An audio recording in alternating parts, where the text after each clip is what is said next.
Deputy President. I rise today to share the incredible story of Greg Ryan, and I'd like to acknowledge Greg's presence in the gallery today.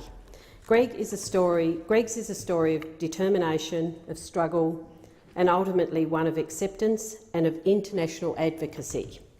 Immediately after birth, some 54 years ago, Greg was unusually short of breath. His doctors conducted a more thorough examination and discovered that he did not have an anal opening.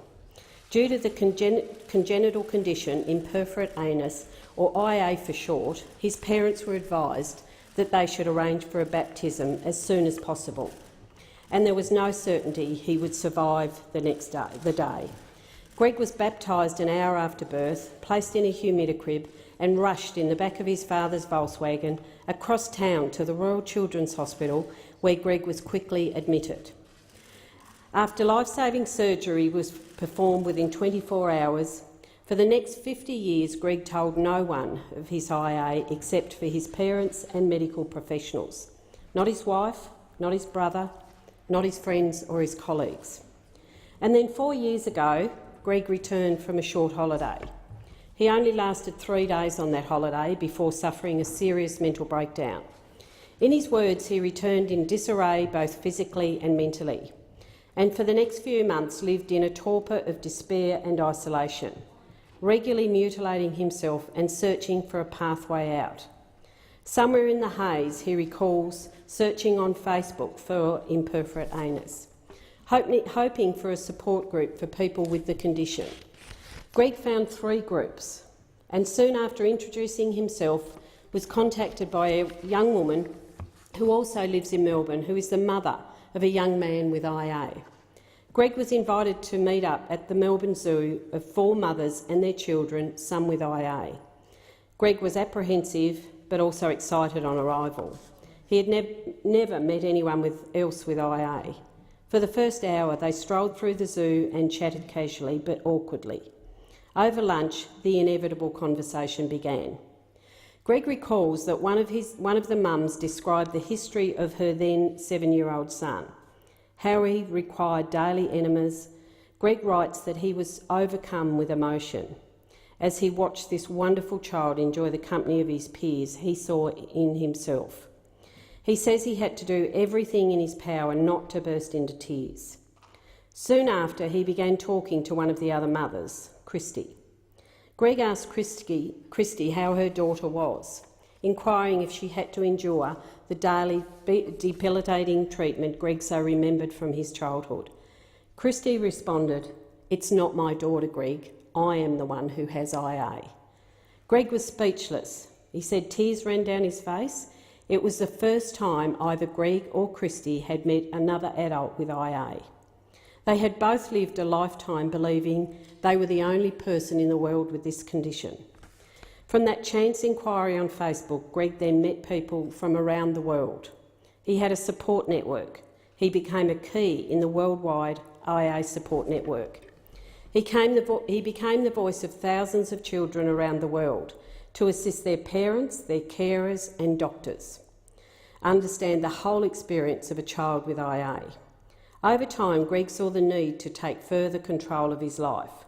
He created a Facebook group, Adults Living with Imperforate Anus.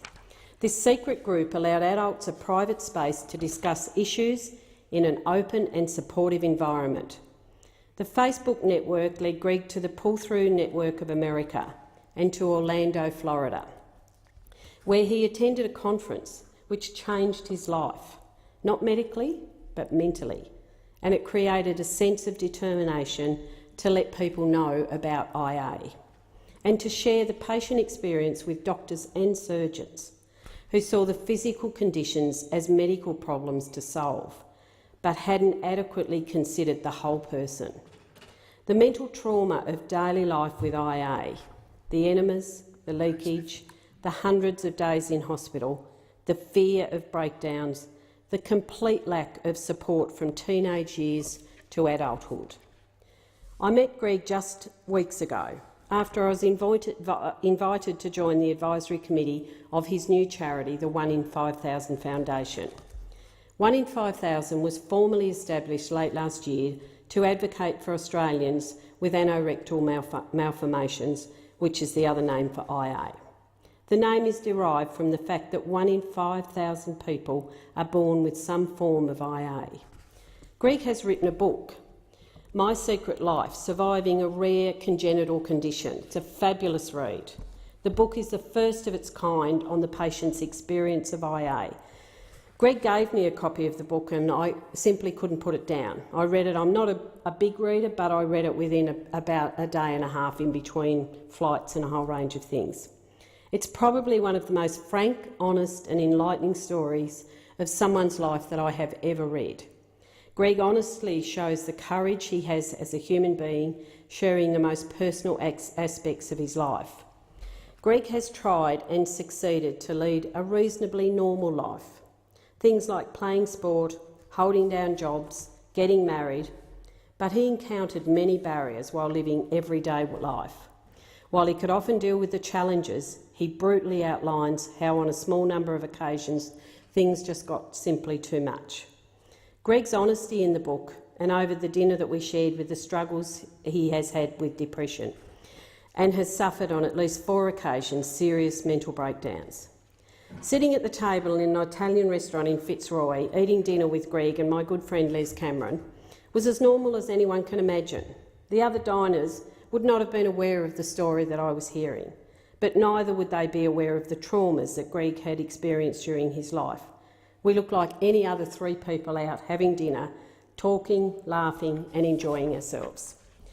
I must congratulate Les for his advocacy and support for Greg. 8 years ago, after a serious mental breakdown, Greg could work no more. His psychiatrist and GP recommended that he apply for the disability support pension. Remarkably, Greg's first application was knocked back, despite the strong evidence from his medical professionals that he was not able to work. Greg decided to appeal and Les accompanied him to the appeal meetings and acted as his advocate through the process. The decision was not the fault of the Centrelink, it was the culture and framework of a broken institution, an institution that must be reformed to be a vital support service for our most vulnerable people. Greg finally secured access to the DSP after strong advocacy from himself, Les and his psychiatrist, an effort that placed an unnecessary, unfair and cruel burden on Greg. Les also supported Greg in writing the book and establishing the 1 in 5,000 Foundation.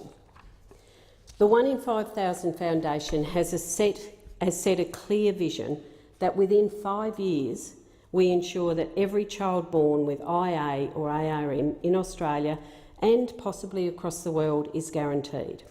To be born into a community that is aware of IA and the need for human support for each child. Parental access to comprehensive online information linked to age and nature of the condition. First-rate surgical and clinical care from a well-coordinated set of medical practitioners, from GPs through to highly trained colorectal specialists, from paediatric to adult care. This includes the need for a world-class centre for paediatric colorectal and pelvic conditions at the Royal Children's Hospital in Melbourne, led by Associate Professor Sebastian King. And I know that Greg has an ongoing caring relationship with Professor King. He spoke very fondly of him during the dinner that we had in Fitzroy that night. Such a centre should include on staff a specialist colorectal nurse coordinator, stomal therapist and continence nurse, as well as a part-time social worker and psychologist.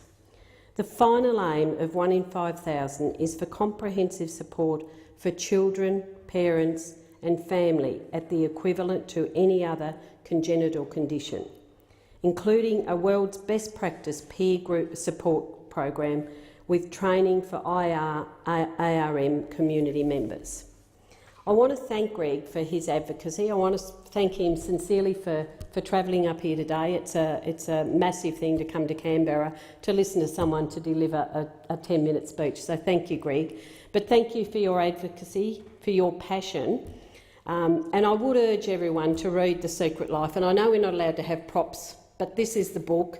and it is the most fantastic read, and learn more about IR, ARM and the 1 in 5,000 Foundation. Thank you.